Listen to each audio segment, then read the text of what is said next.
Seeing the torch of freedom pass from hand to yearning hand, and the vision of our fathers spread hope throughout this land, as the dream some fought and died for in my heart becomes my own. I will strive to keep her promise, America, my home. America, America, may God bless America, and freedom reign across America, my home.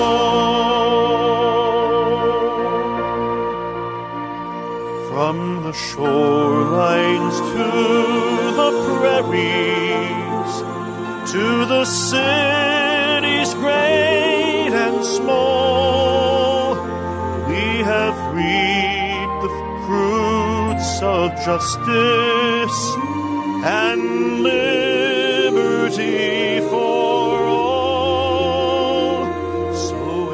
So with deep appreciation for the blessings of freedom we know in this wonderful land of ours, I'm Dr. George Simon, welcoming you to another edition of Character Matters. This is the program where we talk about what I consider to be the defining issue of our time, the character crisis that we face and that affects so many aspects of our lives, from our individual relationships, our family relations, to our community relations, to our politics, to our business affairs. The character issue affects every aspect of our lives. That's why character matters. And that's why this program is called Character Matters. Once we make character matter again, it will indeed matter again. It has to matter to us first. We have to hold ourselves to account. We human beings are unique. We're very unique in how long it takes us to socialize properly, to work together as a community, to get it right in our relationships. And long ago we realized that it helps to develop systems of belief, codes of conduct that help us to be better persons. Unfortunately, many of those systems have eroded. Many have become antiquated. Some have been trampled upon. And there's been this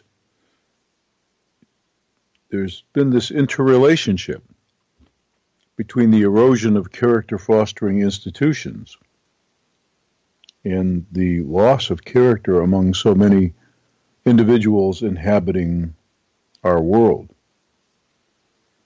And when more and more character-impaired individuals enter society, it's inevitable that whatever institutions are there that have been designed to promote character, it's inevitable that those institutions will further erode as more and more character-impaired people enter into the populace.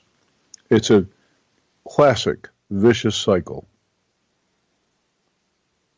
Character-impaired people entering the population will erode those institutions, and as those institutions erode, there will be more and more character-impaired folks among us. And that's how it goes. And so that's why I have been writing my books, and doing this program and posting articles on my blog at drgeorgesimon.com and manipulative-people.com. Either URL will take you to the same place. And this last Friday, I posted on something that we are going to be talking about tonight, in addition to whatever you want to talk about. But tonight we're going to be talking about the whole concept of merit and meritorious conduct. We have lost a sense of what merit is, and we've also lost a sense of how to foster it. And I'm going to be talking about that tonight. But if you have something you'd like to say, if you have a question you'd like to ask, if you have a story you'd like to share that you think would be of interest, or just a comment you'd like to make, give us a call at 501-258-8326. That's 501-258-8326. That's 501-258-8326. And I'll be happy to take your call. I should make a couple of announcements here. It is most likely that next Sunday, October the 7th, next Sunday, October 7th, 2017, will likely not be a live broadcast. We are broadcasting tonight, October 1st. If today is October 1st, then next Sunday cannot be October 7th, can it? It must be October 8th. So my correction there. Next Sunday, October 8th, will not be a live broadcast. But this Sunday, October 1st, is live. So you can call in and discuss matters at 501-258-8326. It's also possible that you'll be treated once again to a pre-recorded program, maybe a best of program on the Sunday after next, which would be the 15th, on October 15th. That's possible as well. It's not as certain, but most likely next Sunday, October 8th, 2017, will not be a live program. So if you've had something on your mind for a while and you've been wanting to call in and you've been looking for just the right opportunity and you've been just kind of wavering about it, this is the time to do it at 501-258-8326. That's 501-258-8326. Well, I told you that I wanted to talk about the concept of merit.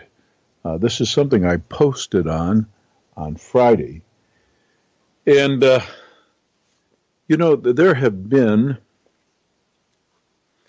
some studies done in the last several years that bear out what many, many years ago I was learning from experience. When you work in the field as long as I have, seeing mostly individuals touched by character-related problems, either treating individuals who have character disturbances or dealing with their aggrieved relationship partners or family members, you learn a few things along the way. And one of the things that I learned is that so many character-impaired people have narcissistic traits. They have these bent out-of-shape egos, these inflated egos. They have a self-esteem, a self-concept that is out of whack, shall we say, an exaggerated sense of self-importance. And I have learned from these haughty individuals, those who are the exact opposite of the humble among us. I've learned from these folks that a lot of what we traditionally thought made such folks the way they are is just simply not true. We were always taught, those of us in the helping professions, that individuals who present what appears to be a facade of grandiosity are in fact insecure individuals struggling with poor self-esteem and a poor self-image, and are doing their best at an unconscious level to compensate for that by this grandiose or haughty persona that they present. Well, that can happen. But in our day and time, it doesn't happen that often. So this assumption that we've had for years and years and years, that this is always the case, it's proven not to be true. In fact, there are individuals who really do think they're all that, and they've actually been groomed that way. They've been raised that way. There are many ways that a person can get to have a pretty big head. And one of the things, when I was doing my clinical case study research for my first two books, In Sheep's Clothing, Understanding and Dealing with Manipulative People, and my second book, Character Disturbance, The Phenomenon of Our Age, the comprehensive manual, if you will, for understanding character disturbance. When I was doing my clinical case study research for those two books, I realized that some individuals were actually basically reinforced for thinking way too much of themselves. And I also learned that there was a particular way that their egos got inflated. I noticed an odd kind of phenomenon. Early on in my books, I mentioned this. I make a distinction, and so do other psychologists, make a distinction between what we call self-esteem and self-respect. The word esteem actually comes from the Latin, and it means literally to estimate one's worth, to make an intuitive assessment, basically, about what one has going for them in various ways. And I noticed that some of the individuals that I was dealing with had a whole lot of self-esteem, but not a lot of self-respect. You see, self-respect is different. The word respect also comes from the Latin. Spectere means to see or to look. We get the word spectacles from that Latin root. And respectere, or respect, means to look again or to look back. And so respect has to do with looking back on what you have done with all that you have been given. And that's what fuels self-respect. So I listened to my clients, and they taught me basically that you can have a whole heck of a lot of self-esteem and not a lot of self-respect. And what I noticed with all my character-disturbed clients is I noticed that they had a lot of self-esteem, but not a lot of self-respect. Why? Because they hadn't done very much to merit self-respect. And I wondered how in the world could they think so much of themselves when they didn't really have very much to show for themselves in the way of laudatory kinds of behavior. And when I examined their histories,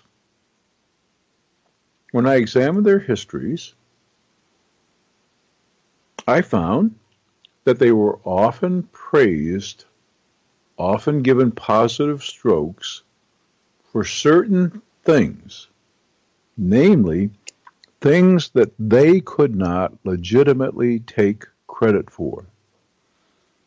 For example, their physical attributes.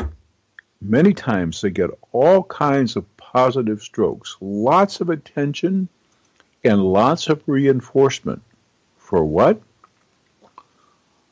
For how they looked, for what pretty blue eyes they had, how fine their hair was, how good looking they were generally, whatever the case may be.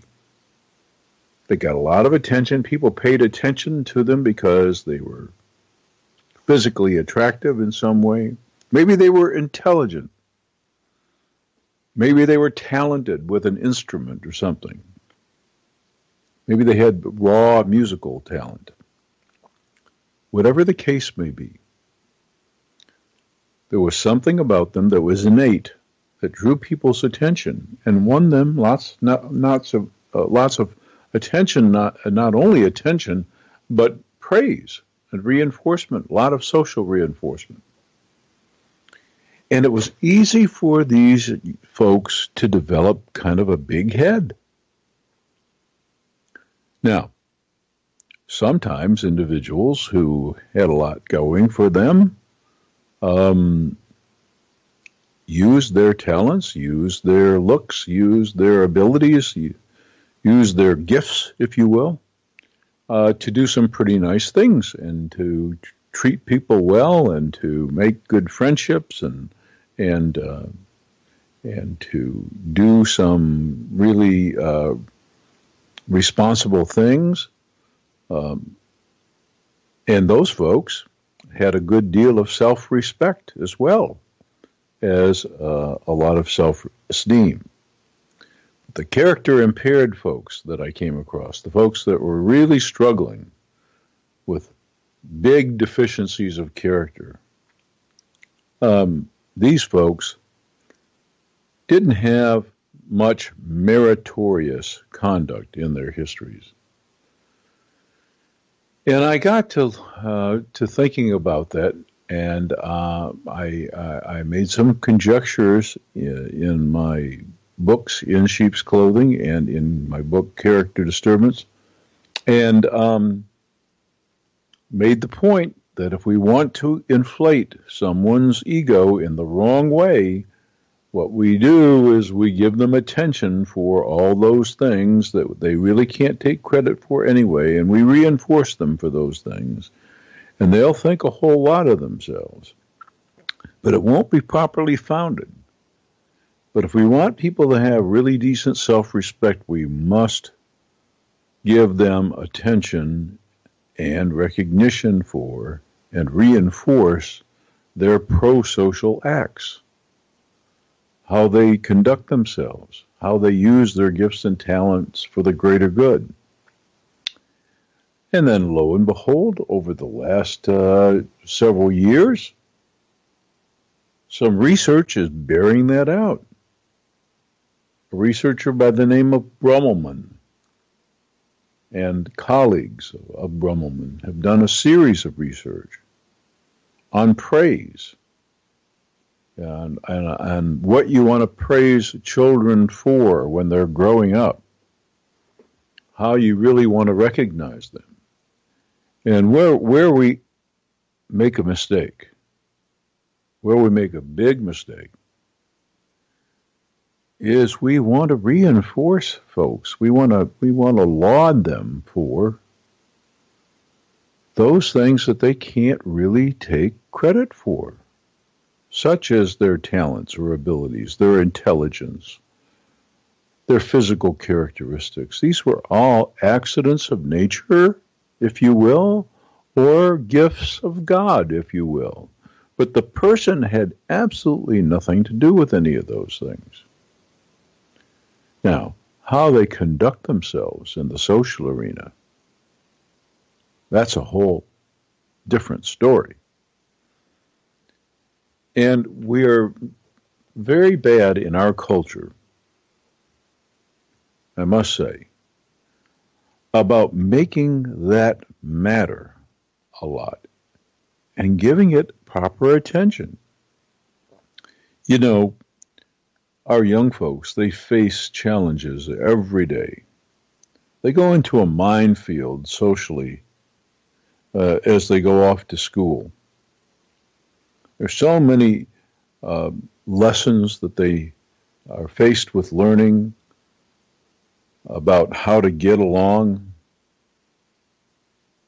how to make things work, how to develop solid relationships, how to get past just using and abusing one another, how to get past just indulging oneself, how to get past objectifying others, developing truly meaningful relationships. They have to learn all that. And they witness all kinds of things happening. And where they don't get enough recognition and where they don't get enough credit and enough reinforcement are those little acts of heroism that they will do from time to time. Every young person has done this.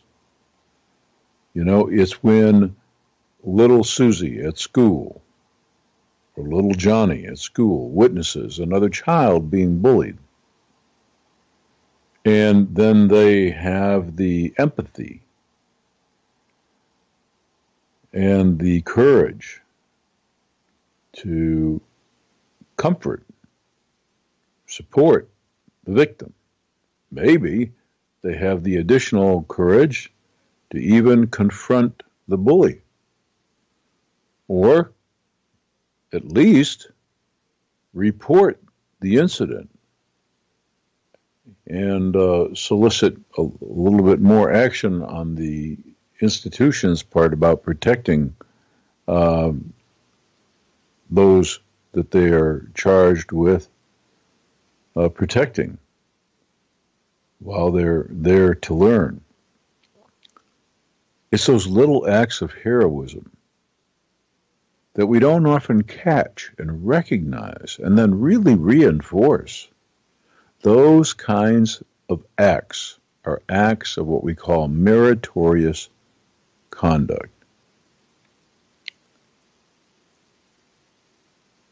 I looked up the definition. Webster says, merit, a meritorious act is an act that's worthy of praise. It's worthy of public recognition. It's worthy of reward. It's worthy of other people's interest. And I think about the kinds of things that we reward and we recognize and that we adulate in some ways. I look in the field of celebrities of one type or another, whether it be in the music field, it be in the acting field. Look even in professional sports. It's those folks with the talent, with the flair, with the larger-than-life personalities, with the natural endowments that not only get all the attention, but get just heaps of reinforcement and tons of money. And then they act like fools. And is it any surprise? You know, now the culture is beginning to look at itself. But for instance, for quite some time, in the National Football League, in the NFL, there was a significant problem with spousal abuse. And now, in recent years, for the first time, the league has gotten very serious about that. Well, I can remember, I've mentioned this many times, I can remember, it wasn't that long ago, when character mattered so much that when an athlete was being vetted for a position on a team, that was a huge part of the deal. You could have all the talent you wanted to have. You could have all the potential to bring people into the stands and make your team lots of money. But if there were a chance, if there were even a small chance, that you would disgrace the good name of the team,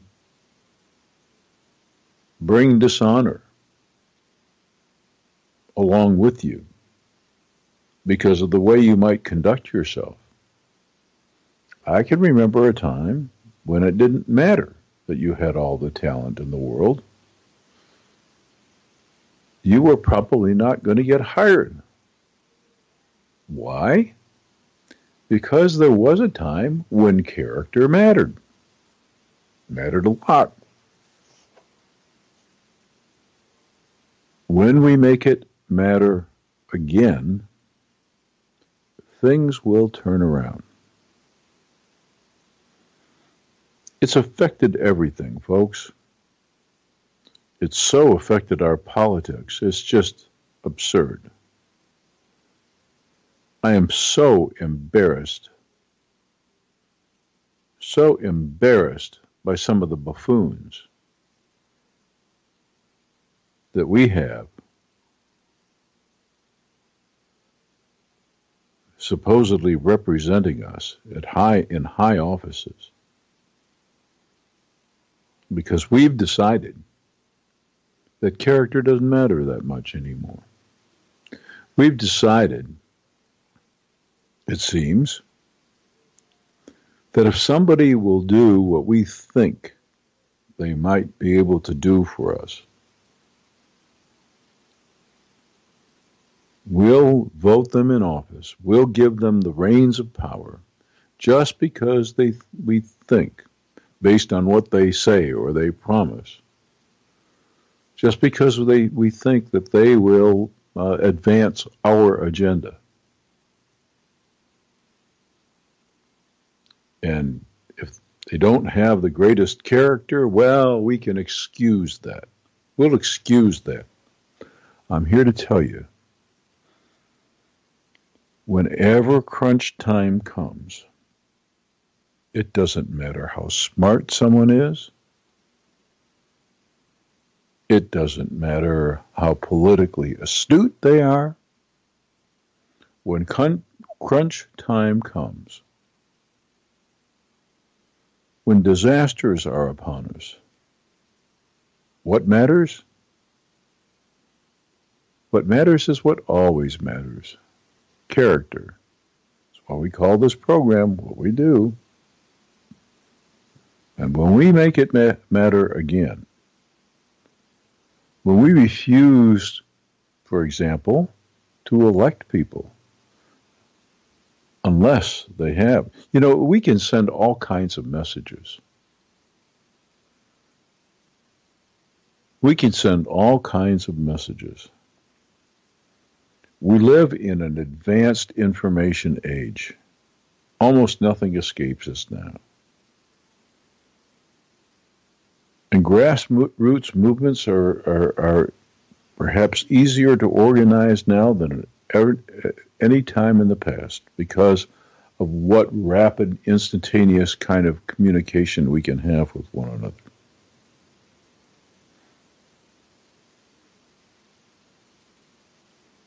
Now, we have a great demonstration going on presently about why, or proving the point, basically, proving the point about how in crunch time, the only thing that really matters is character. The United States has a possession, not another state, but a possession. It's a technical difference. Nonetheless, the inhabitants in this possession are American citizens, United States citizens. And they just happen to be an island. They just happen to be an island entity.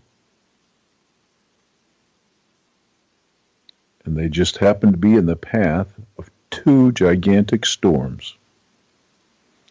One didn't hit them quite as directly.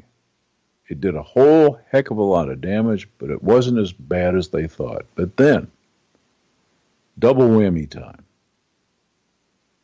Just as they were beginning to recover from the first devastating storm, almost total destruction hit in the form of another overwhelming storm, a direct hit across the entire span of the island, decimating everything.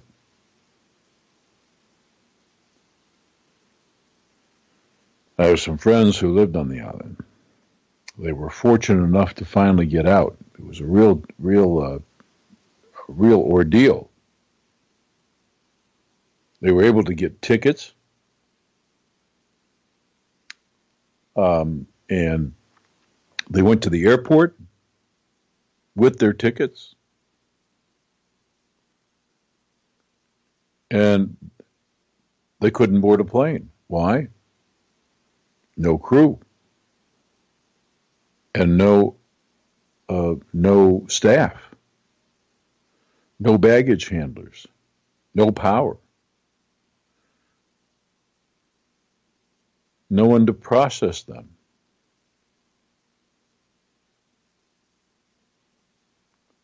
A plane sitting idly on the tarmac without the fuel to carry them,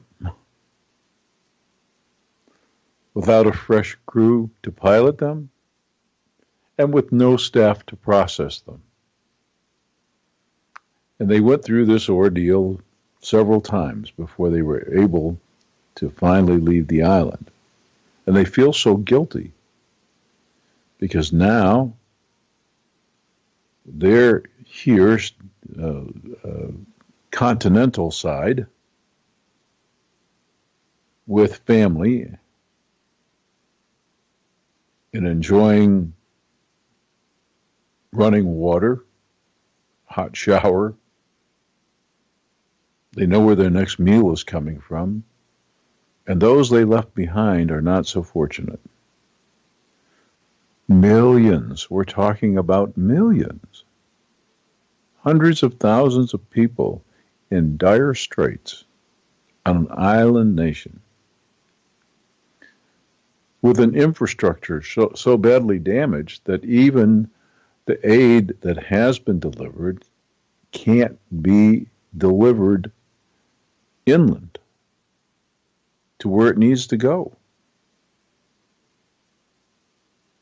Drivers can't make it to trucks. Fuel can't make it through the pipeline. Not enough fuel to start with. Communications are down. So some people can't even get the word out that they are truly starving to death.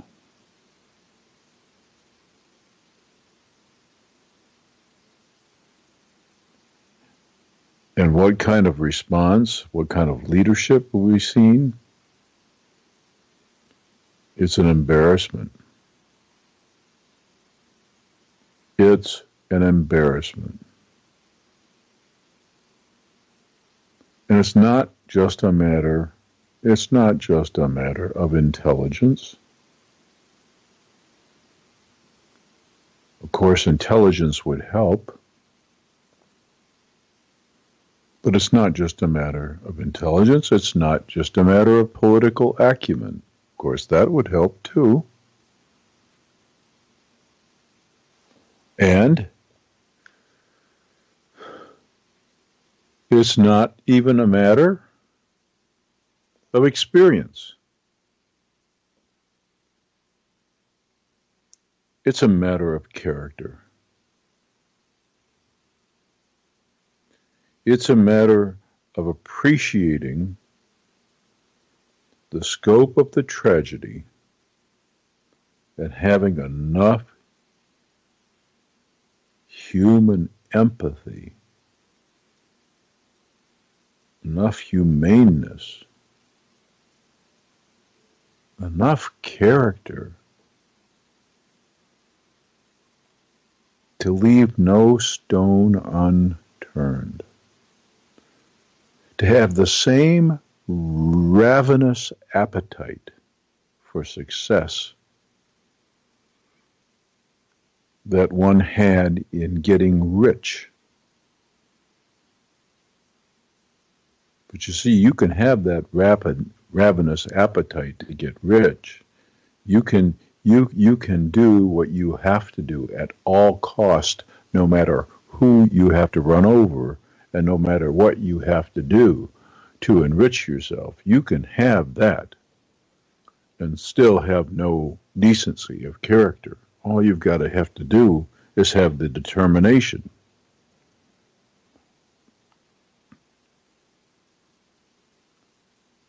You just try to convince me. I'd love to hear from you. If somebody has a differing point of view, I would love to hear it. I would love to hear the rationale, frankly. 501-258-8326 is the number, 501-258-8326. I'd love to hear from you.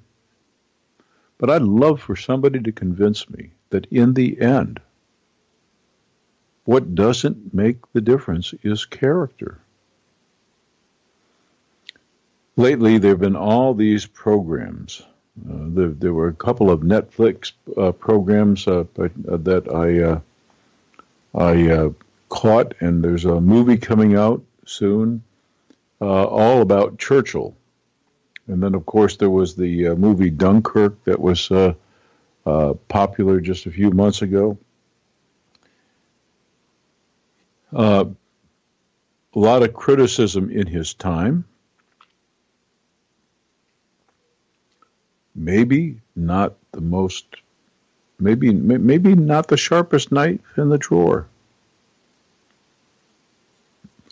Maybe even not the most politically astute. Although it appears he did learn quite a few things along the way.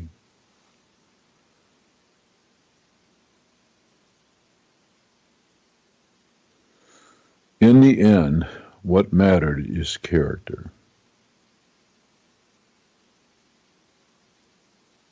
And a love for people. A people who were being oppressed and who were in danger of losing everything, of being totally decimated. And galvanizing a resolve. Helping to save a country. Character does matter, whether we like it or not, whether we care to admit it or not. In the end is what always makes the difference. And we're in a sad state in our country, and not just here. This is universal. We have so much. We haven't been tested. We are going to be. We are going to be. We will face some monumental tests. It's going to be a big question whether we will make it. But I am not one of those doom and gloomers. I see the dawn of a brand new age right around the corner. I see a redefining and a refurbishing and a re-enlivening and a reshaping of a great guiding myth that will take us into a new age. And by myth, I don't mean a falsehood. I mean a story about who we are, what we're meant to be, what we can be. What the mechanics of our survival will necessarily have to be if our species is to survive. You know, nature is not going to be outdone.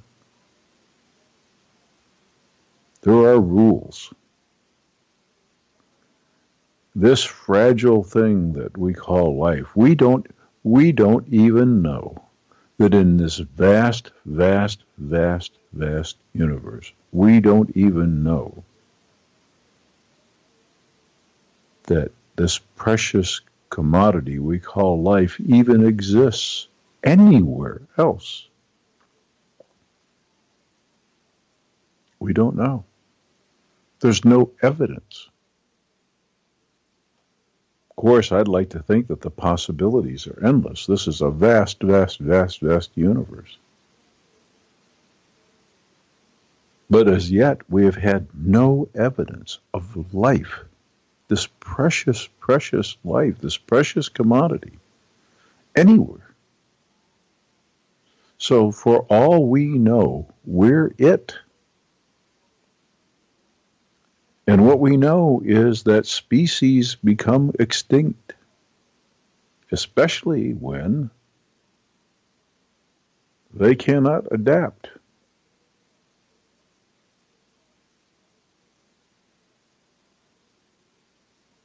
And right now, we are as divided and we are as character impaired as we have been in a long, long time.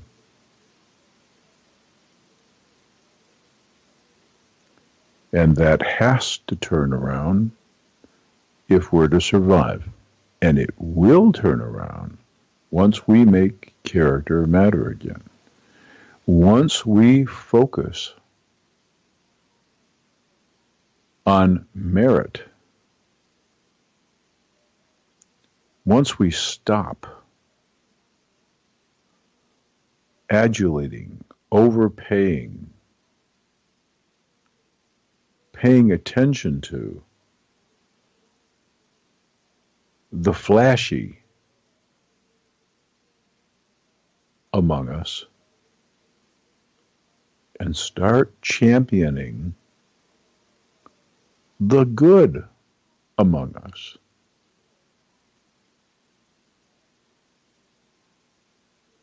Those folks who take their responsibilities seriously and make a meaningful contribution.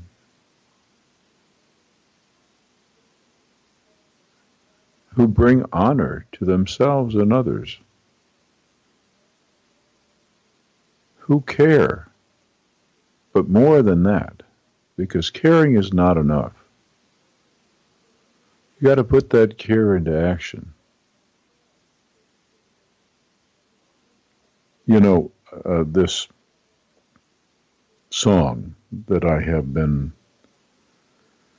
using for the introduction and the close of this program, and that I've been very seriously considering replacing, it has a message. America's greatness has never, ever resided in its military might or its economic power, both of which are very substantial. De Tocqueville is quoted as saying, even though he never really did say it, that America is great because it is good. And when it ceases being good, it will cease being great. That was supposedly his observation. Well, even though he never actually said it, truer words could never be spoken.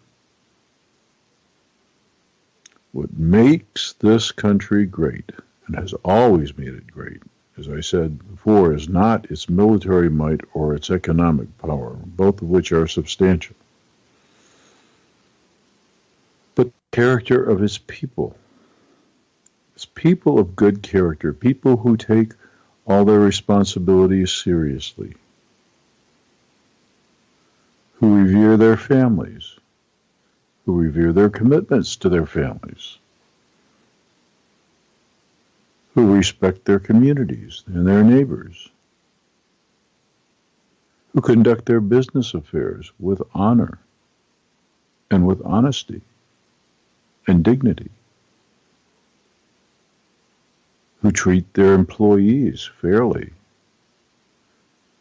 who put in an honest day's work for their employer. That's what makes America great, because that's what allows freedom to exist. Our founders knew this. You give folks with decent character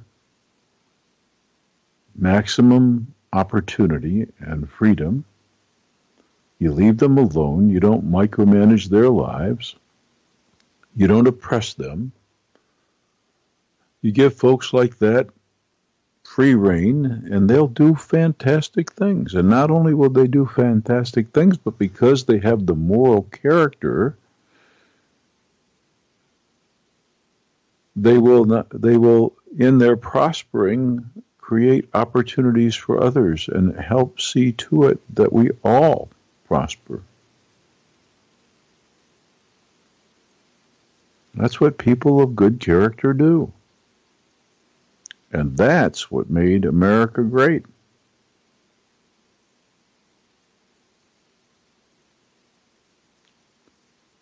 And what we're witnessing right now, especially on our political scene,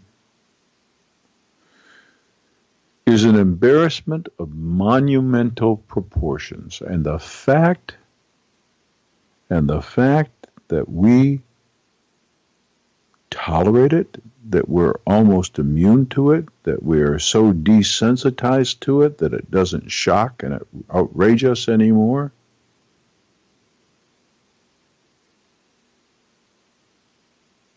the fact that we have sunk this low is a just plain national disgrace. There's no way you call this place great.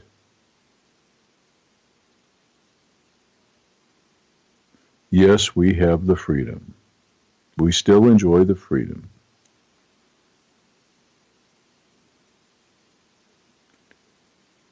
But we're the biggest dysfunctional family. And that's why we're no longer great. We can be great again. We can be. And as I said, I am not a pessimist. I am the eternal optimist. And I see right around the corner, I see tremendous birthing pangs on the horizon. We will be going through some hell. No question about it. Things are going to get a lot worse before they get better. I'm pretty sure of that. But I see the dawn. I see the dawn of a new age. And I see a new myth ready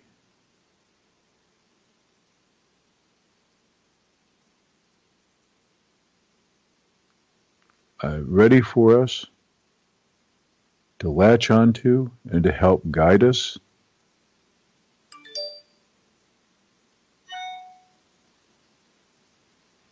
I think that in this new age, the opportunities are going to be endless. But we have to restore, first, this concept of merit, and we have to quit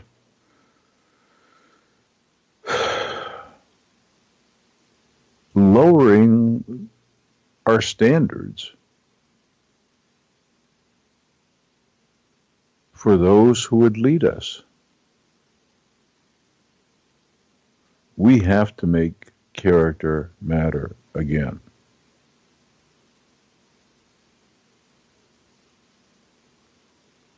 And we have to do our best to help instill it, to teach the lessons. Believe me, our young people are learning. They're learning all kinds of things. They're learning from a variety of sources. They are bombarded with all kinds of messages from all kinds of places. So if they are to turn out to be the purpose-driven, principle-driven leaders that we need to guide us through the new age, we have to be maximally aware of our obligations to recognize and reinforce and to model meritorious conduct. I hope you'll take a gander over, gander. I hope you'll take a trip over to the blog at manipulative-people.com or drgeorgesimon.com. Either URL will take you to the same place, and read the article that I posted this past Friday on that very topic. I hope also that you'll take advantage of some of the other wonderful articles there that will give you an idea of my work, and hope you also take advantage of my books, In Sheep's Clothing, Understanding and Dealing with Manipulative People, Character Disturbance, The Phenomenon of Our Age, my more comprehensive work about all the nefarious characters you're likely to encounter in your life, what really makes them tick, how to best to deal with them, and especially what to look for in the way of help when you're seeking help for dealing with character-related problems. And then also my book, The Judas Syndrome, the only book so far that I've written for the Christian faith community. And then my book, How Did We End Up Here, co-authored by Dr. Kathy Armistead, the Relationship Partner Survival Guide, how to navigate through this character-disordered world of ours, how to survive and prosper and thrive in this kind of crazy, mixed-up world where so many people are of such deficient character. So I hope you'll take advantage of those things. I hope also that you'll keep listening to this program. We didn't have a caller tonight, at least not so far. We only have a few minutes before the program ends tonight. But I'll give the number out one more time. It's 501-258-8326. That's 501-258-8326. I was thinking maybe we'd have somebody who wanted to challenge me on my thoughts about our current political leadership and the character issues that I think shame us all. They shame us all. We ought to be pretty darned embarrassed that what we offer to the world is so ugly in character. Shame on us. Shame on us. And I mean that very sincerely. Shame on us. It needs to matter who we are. It needs to matter. And I don't care whether you're one of those angry folks. I don't care if you felt disenfranchised. I have felt disenfranchised. I don't care if you feel underrepresented. I have felt underrepresented, poorly represented. I don't care if you feel unheard. I've felt unheard. Just because somebody says that they will tend to those things, make things right, doesn't mean that they have the character to actually follow through.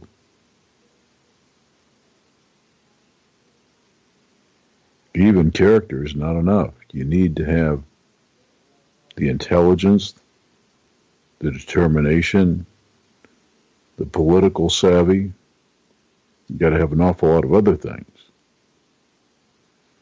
But without character, it's just never going to work. And we're seeing that now undeniably so. No one can deny it. Well, you can deny it, but I think it's pretty undeniable. And I think it's time we opened our eyes. And I think it's time we started to care enough about character, making it matter. Because when we do, then the promise that we were sold during the campaign will actually come true.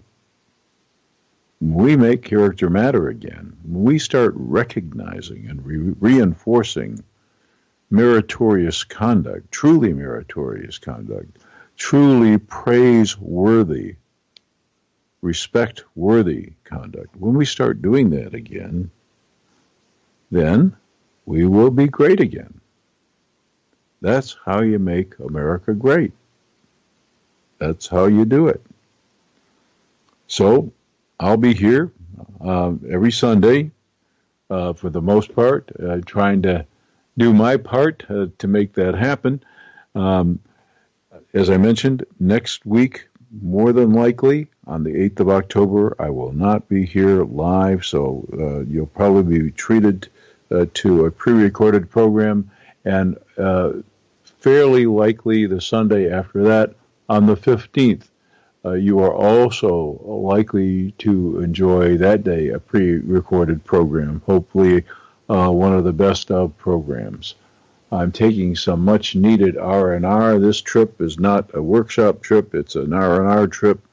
It's much needed, but I'll be back in front of the microphone the week after that. I'll be able to take your calls. As you listen to this theme song, remember what makes us really great, and mosey on over to the blog and tune in again next week for another edition of Character Matters. I'm Dr. George Simon. Thanks for tuning in. I'll see you again next time. America.